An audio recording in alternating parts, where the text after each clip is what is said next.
Silvia, ¿lo hacéis vosotros? Sí. Florencio, el director del Memorial, Miguel González, de la Villa. Laura Recio, nuestra concejala de educación. De hecho, había aquel del concierto en las ventas que está allí, ya la había usado. Yo, de hecho, en la roja, y yo estuve... Estaría abandonada. Claro, la he montado varias veces, no dejaba que montara nada, no dejaba nadie. Alguna vez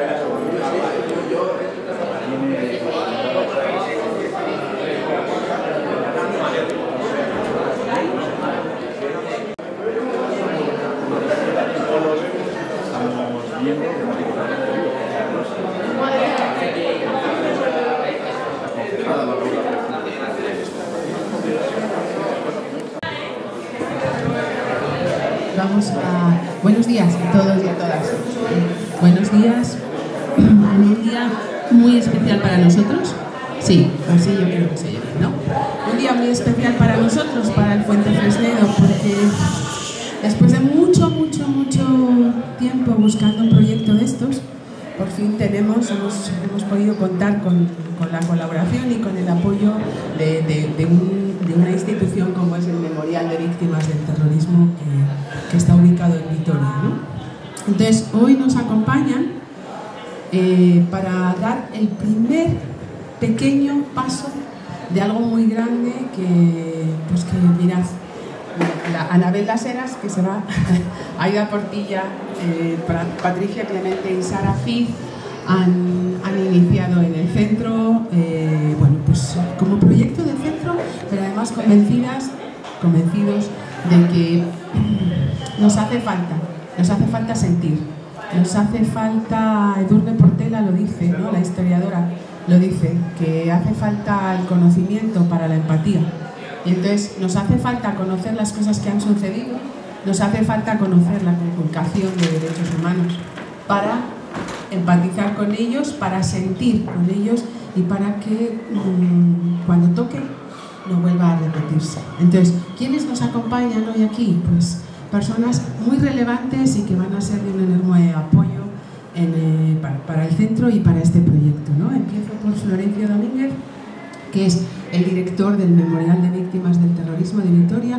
No sé si este grupo estuvo el otro día, sí, estuvisteis allí visitándolo, volvisteis, la verdad es que con los que pude hablar volvíais impactados con lo que allí visteis y bueno, pues ellos nos han cedido estas dos exposiciones, una de ellas además, la del cómic, se inaugura con vosotros, se inaugura para vosotros.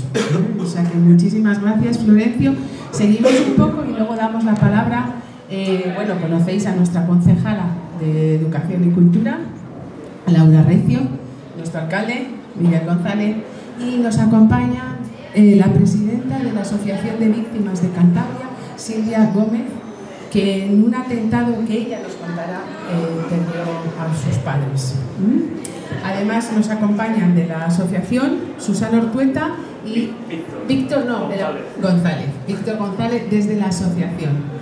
Además nos acompaña Jaime Segalés, magistrado y víctima educadora con nosotros. Parte de vosotros le pudisteis escuchar. Él era compañero de fatigas, compañero de ensayos, compañero de escenario de Miguel Ángel Blanco, una víctima de ETA que está por aquí, en este lado de los paneles, y que, él nos contó cómo vivió esos momentos y lo que supuso para él y para el resto de las personas que estaban cerca lo que allí sucedía. Así que estamos convencidos de que con este proyecto todos nosotros seremos un poquito mejores después de dar unos pasos.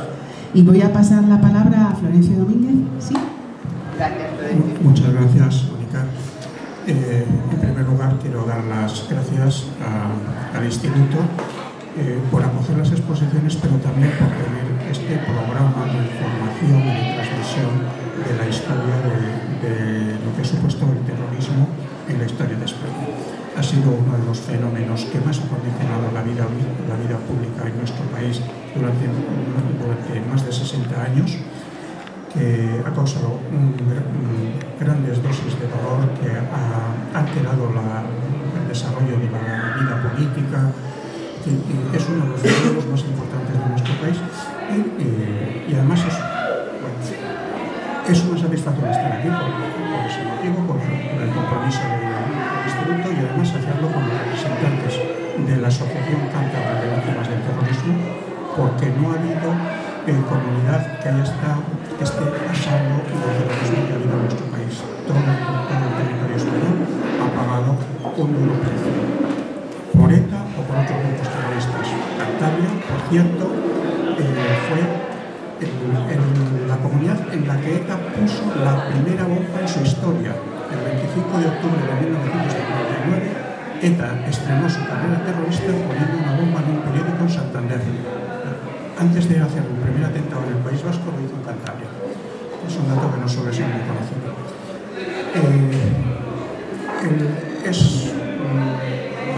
No es vuestro caso, pero es conocido que los jóvenes, de forma general, no conocen el terrorismo, no conocen, por supuesto, a ETA u otras organizaciones que hemos tenido de todos los colores en España.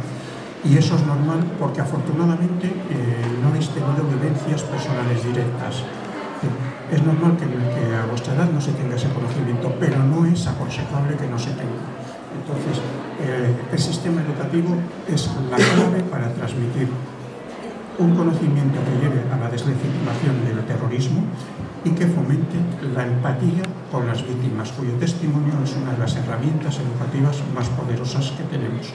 Por eso, el Centro Memorial colabora con todas las instituciones que podemos, con las consejerías de educación, con las universidades, con centros como este, para apoyar a través del sistema educativo la transmisión del presupuesto.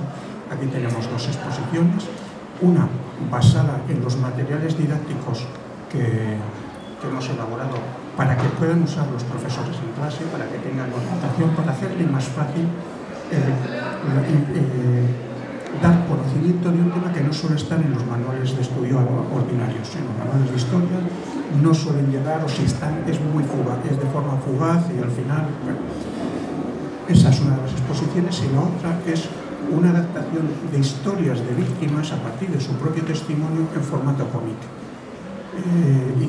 Pensamos en cómo conseguir que los jóvenes se puedan acercar a estas historias tan duras, y nos pareció que igual haciéndolo con los esquemas y las estructuras y las fórmulas de las novelas gráficas se podía conseguir ese objetivo. Por eso hicimos primero un cómic. El cómic fue distribuido en todos los colegios del País Vasco en su momento, y ahora hemos hecho una adaptación en forma expositiva para poder llevar por los colegios. Bien, ya no me enrollo más y os doy las gracias por estar aquí. Silvia, muchísimas gracias, Florencio. Silvia Gómez. Hola chicos, qué gusto ver un público tan joven y tan guapo aquí que nos quiera escuchar. ¿Tengo que abrir? Bueno, yo soy Silvia. Cuando tenía aproximadamente vuestra edad, ETA en 1992 mató a mis padres, a la que volvían a casa pues a estar con nosotros.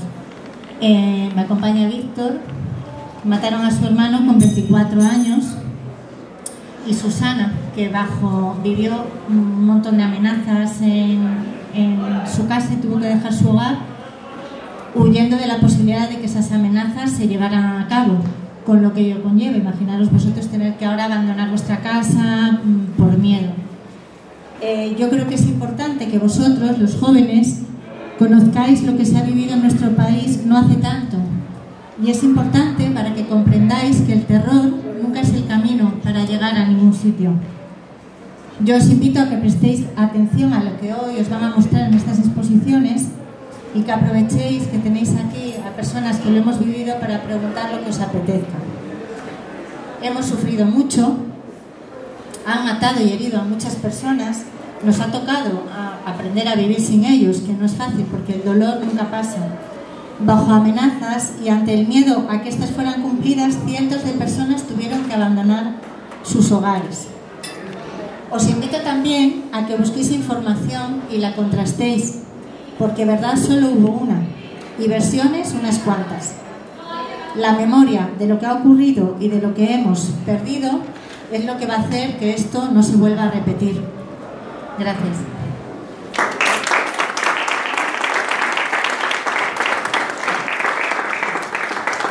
Gracias, Silvia. Jaime Segales. Bueno, yo creo que no sé si seréis conscientes de lo impagable que es que haya personas como Florencio que se hayan dedicado a hacer algo tan disruptivo o tan extraño en el País Vasco como hablar del terrorismo, como documentar el terrorismo, cuando para mucha gente en el País Vasco el terrorismo no ha sido algo tan, en fin, perverso y tan inaceptable como lo que ahora nos podría parecer o lo que nos podría parecer aquí. Desde luego eso es admirable, y quienes hemos tenido la suerte de leer sus libros tenemos en cuenta eso, que efectivamente en el País Vasco no es nada fácil dedicarse a hacer esas cosas. Seguramente te cierra muchas más puertas de las que te abre, y en compensación a todas esas puertas que te cierra allí donde es tu tierra, pues yo creo que es bueno que en otros sitios sepamos valorar ese esfuerzo, y creo que esta es una oportunidad que tengo para transmitírtelo. Por supuesto también a las personas que habéis sentido de forma tan directa el latigazo del asesinato, ¿no? Creo que, en fin, es una obligación, ya no por las personas que hemos podido estar más o menos cerca, sino de todos, no olvidar nunca la injusticia de lo que sucedió durante todo ese tiempo. La profunda injusticia y la gratuidad de esos actos que protagonizan personas con una motivación totalmente delirante, seguramente inducida por otras personas que no deliran tanto y que tienen mucho interés en que eso suceda, y que en un momento dado también esas personas ahora pueden tener interés en dar ese otro relato alternativo que puede solucionar o dar una salida aliviada al post-terrorismo. Y seguramente las víctimas ahí son algo incómodo. Entiendo que lo sean para los políticos, pero nunca para la sociedad, desde luego.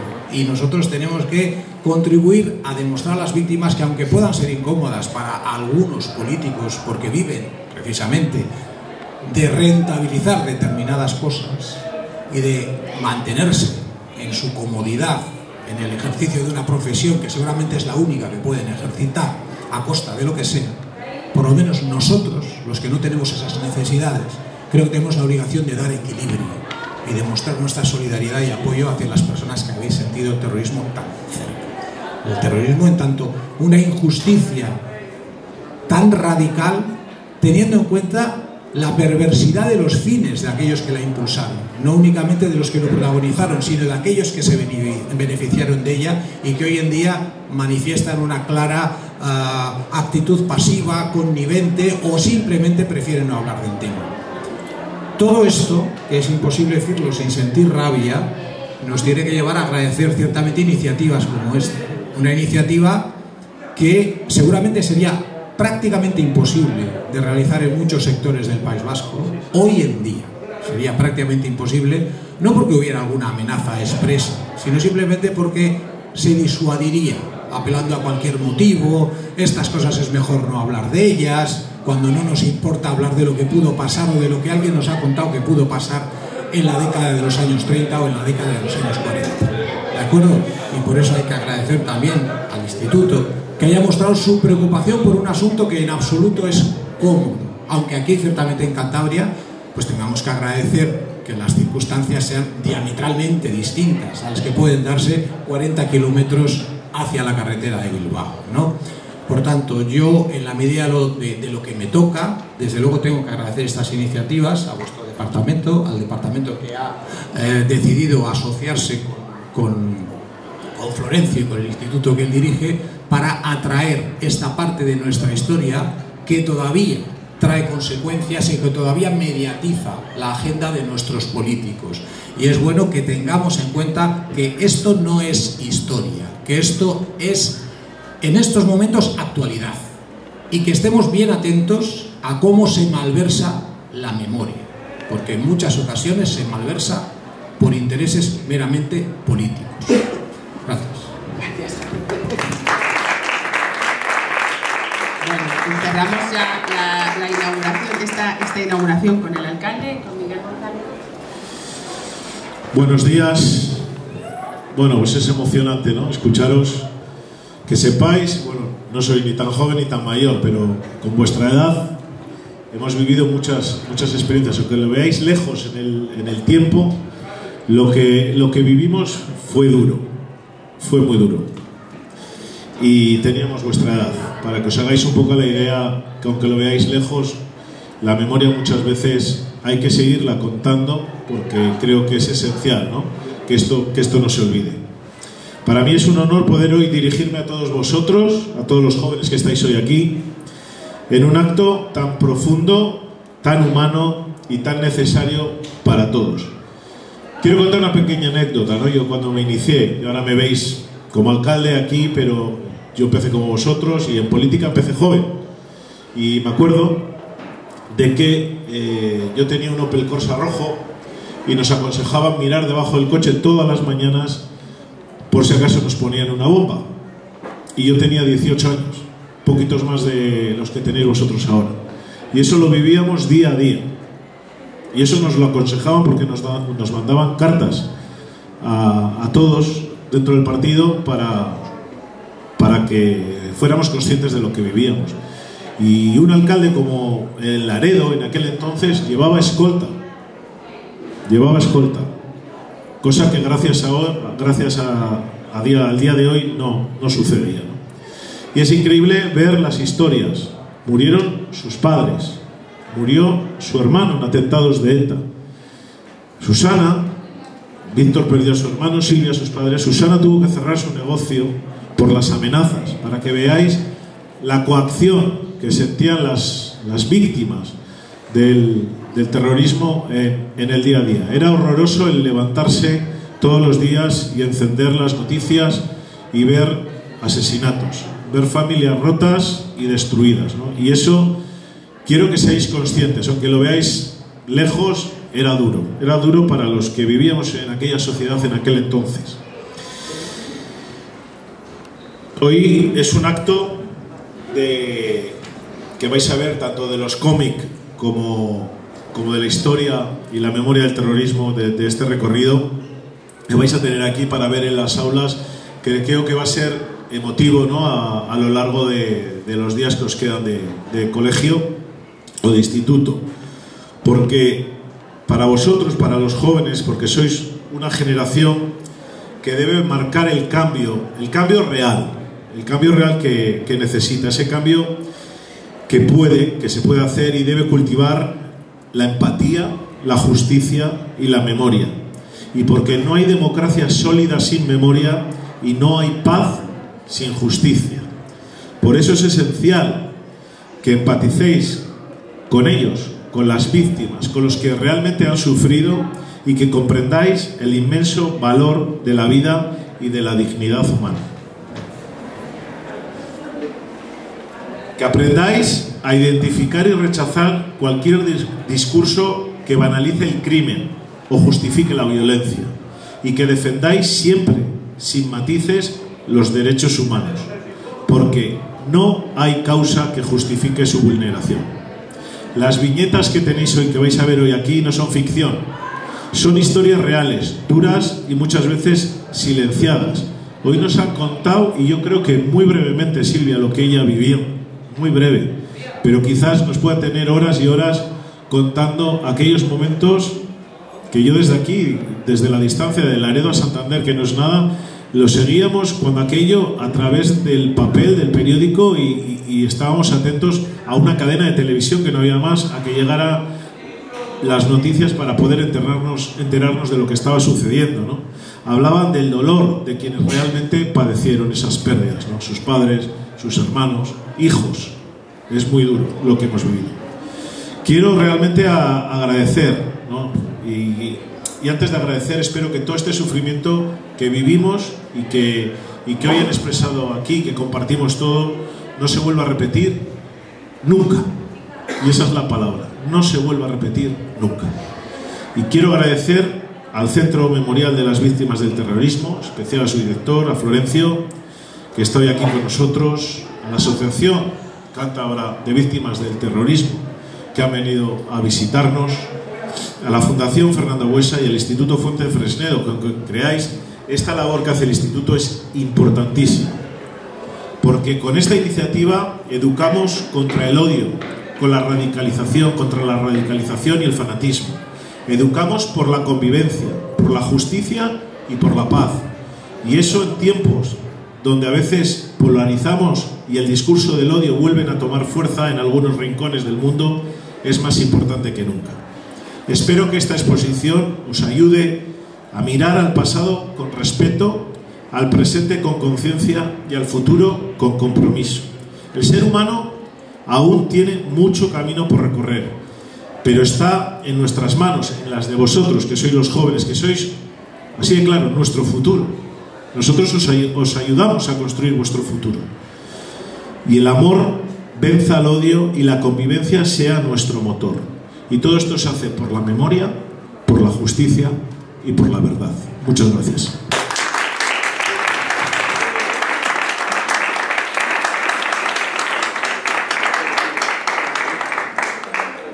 Pues ya el final es como que Florencio, qué honor que pueda ser él quien nos guíe un poco por las exposiciones. Florencio, gracias. En un cómic comercial con el mismo tipo de emoción y que ahora he querido convertir en una exposición pensada para llevar a los centros de enseñanza. Se estrena hoy aquí, es la primera, dentro de un par de semanas va a ir a Florencia de Navarra y empieza el día. Son historias de víctimas, menos una que es una historia más de contexto, es decir, las otras 9 son diferentes historias de víctimas.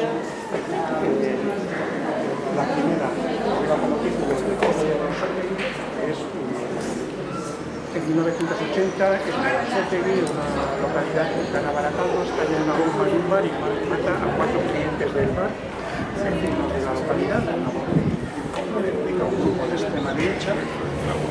Uno de las víctimas era un señor que tenía vacas, vendía leche, y ahí el título, que tenía un par de hijos que cuando se hicieron mayores se hicieron miembros de la Policía Autónoma Vasca. Entonces su madre empezó a recibir llamadas telefónicas diciendo: los otros, por extrema derecha, te han matado a tu marido, nosotros vamos a matar a tus hijos, del entorno de tal. Y es la historia contada por uno de los hijos que era un miembro de la Policía Vasca después de la muerte de su padre.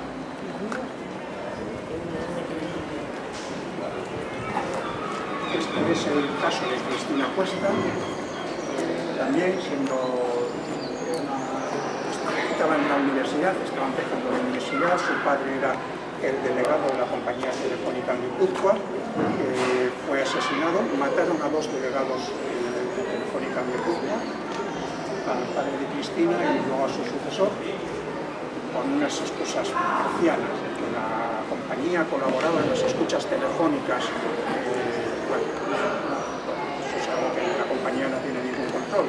Las decisiones judiciales se ejecutan por miembros de la policía y los empleados de Telefónica. Bueno, pues Cristina, de joven, conoció el asesinato de su padre, pero luego, en 1986, dio un paso al frente, se presentó, había una conferencia en San Sebastián del entonces director del país, Juan Luis Cebrián, que era una gran figura del mundo de la comunicación en España. Ella se presentó y a raíz de unas manifestaciones que hizo en aquella conferencia, puso en marcha un grupo cívico de respuesta al terrorismo, que se llamó Deno Martea, Paz y Reconciliación, que tuvo las primeras concentraciones de rechazo al terrorismo, y empezó a crear conciencia social en una época en la que eso, de rechazo a ETA, en una época en la que eso no era lo habitual, siendo una chica joven.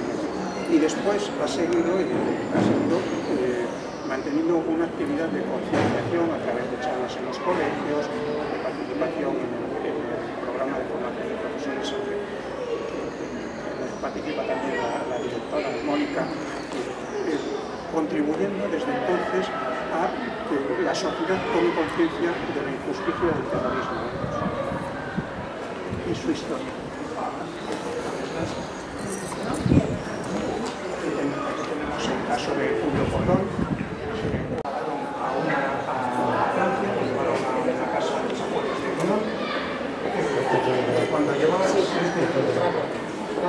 secuestrados, era un día de mucho calor, estaba encerrado en un armario en una piso dentro de una casa. Que abrieron un poco la puerta del armario para que no se asfixiara y lo dejaron solo. Cortó la cadena que le habían puesto por fuera, consiguió salir de ese armario y saltó por una ventana para tratar de huir. Al caer se rompió la columna vertebral, no le prestaron ninguna ayuda, lo dejaron morir y luego lo enterraron los mismos del barrio. Y siguieron negociando el rescate con la familia. La familia pagó el rescate y una vez que cobraron dijeron que lo habían puesto en libertad, pero no apareció por ningún sitio, lógicamente. Lo habían enterrado, no se sabe muy bien dónde, parece que en la zona del Mont Ventoux, y así durante 17 años no hay ninguna noticia de Pablo Cordón. Al cabo de ese tiempo, uno de los miembros del grupo que participa en el secuestro, que está encarcelado en España cumpliendo condena, le cuenta a la Guardia Civil la historia. Le explica lo que pasó, le describe cómo era la casa, dice que estaba en Lyon, cerca de un colegio, entonces se pasa la información a la policía francesa, se cuadricula el mapa de Lyon en torno a todos los colegios, y va la policía buscando cuadrícula a cuadrícula una casa que se parezca a la descrita por Silva Sombre, miembro del grupo. Al final encuentran la casa, se hace una autorización judicial y la policía científica identifica el ADN de Julio Cordón en el armario, 17 años después. La descripción del lugar donde le hicieron el enterramiento es muy vaga. Entonces, la Guardia Civil, la policía francesa, que está trabajando muchos años, que no han abandonado, han llevado al grafo, lo han descarcelado, lo han llevado a Francia para ver si sobre el terreno era capaz de indicar dónde lo habían enterrado y no ha sido capaz. Han hecho todo tipo de búsquedas, incluso en cuenta que cuando estaban cavando la fosa, que se les partió el mango del pico y tiraron el pico dentro de la fosa. Pues han hecho búsquedas por radar a ver si consiguen localizar al menos el metal del pico. Pues no es capaz de ubicar con precisión, dice que era de noche, que no conocía la zona, que era la primera vez que iba, pero no proporciona detalles para que terminan localizando una historia contada por una de sus hijas, Carmen. Socialista, dice en la calle, en febrero del 2000, cuando tiene lugar el asesinato, había sido consejero de Justicia, el consejero de Justicia fue José Ramón Recalde, que también fue de Educación y que le pasó lo mismo. Bueno, pues había sido consejero de Educación, había tenido muchas críticas del mundo de la izquierda derecha por la reestructuración que había hecho del sistema educativo, que las escuelas, si lo querían, confundieran en el sistema público, si no, fueran antes privado. El caso es que fue asesinado, pues fue la segunda víctima después de la ruptura de la prueba del año 98-99 en el Coronel de Madrid, y el segundo Fernando Buesa con su escolta Jorge Díaz Cerroza, miembro de la China, y esta es la historia contada por su hijo. Resca Fernández Somerilla es responsable de investigación y de archivos del Centro Memorial. Es el comisario de la exposición de la cafetería Rolando, que hemos llevado a estas alturas con unas 30 universidades. Es la historia del ambiente que había en un instituto normal, cómo la violencia traspasaba las puertas de las aulas. Universitarios estaban empezando a estudiar historia y fue la explosión, lo dejó uno de los heridos muy grave, extremadamente grave, estuvo en coma mucho tiempo, desde entonces padece importantes secuelas, lo cual no le impidió acabar la carrera, convertirse en profesor, es poeta, ha escrito un libro de poesía, incluso ha hecho sus pinitos políticos como concejal de un pueblo de Madrid. De la historia de Antonio, la cosa que pone los pelos de punta es cuando cuenta cómo, cuando se recupera del coma, todos sus amigos lo han abandonado. Ya no quieren saber nada de él, lo dejan solo. Eran las víctimas, pensamos que era algo específico del País Vasco, de intimidación, aconsejaba mantenerse lejos. En Madrid resulta que los amigos de este chaval se olvidan. Tienen que empezar la vida, también tiene una participación importante en prestar testimonio en los colegios. Murió en los trenes del 11 de mayo. Su familia creó una fundación para honrar su memoria y para apoyar aquello en lo que él había trabajado, que era la ingeniería. Todos los años da unos premios a los proyectos que salen de las escuelas de ingeniería, los mejores proyectos. Pues la fundación que lleva el nombre de Rodolfo Benito Samaniego, esta es la historia contada por su hermano Alejandro, concede unos premios a ingenieros jóvenes que hacen proyectos que tienen impacto en la sociedad, para mejorar la vida ciudadana. Entonces, el resultado fue que eran muy deficientes. El tratamiento era escaso, las víctimas estaban ausentes, prácticamente todos los libros de pesca, no se conocían historias de víctimas, no sé, y era una cosa marginal. Entonces, para suplir esa carencia se puso en marcha un equipo de trabajo formado por el Ministerio de Educación, el Ministerio del Interior, la Fundación de Víctimas del Terrorismo, el Centro Memorial, del cual que terminó con la elaboración de 7 unidades didácticas para diferentes asignaturas y para diferentes niveles escolares, para facilitar el trabajo a los profesores. Y estas posibilidades se basan en esos materiales. Luego hemos ido elaborando más recursos que sirven para apoyar la docencia del Ministerio del Terrorismo. Vídeos, testimonios, páginas web, todo tipo de vídeos de dibujitos, de videoscript, contando la historia de qué es el terrorismo, pero con dibujitos, para hacerlo más accesible y sobre todo para proporcionar recursos a los profesores para hacerlos más fácil, para animarles a llevar el tema a las aulas. Muchísimas gracias, Florencio. Muchas gracias.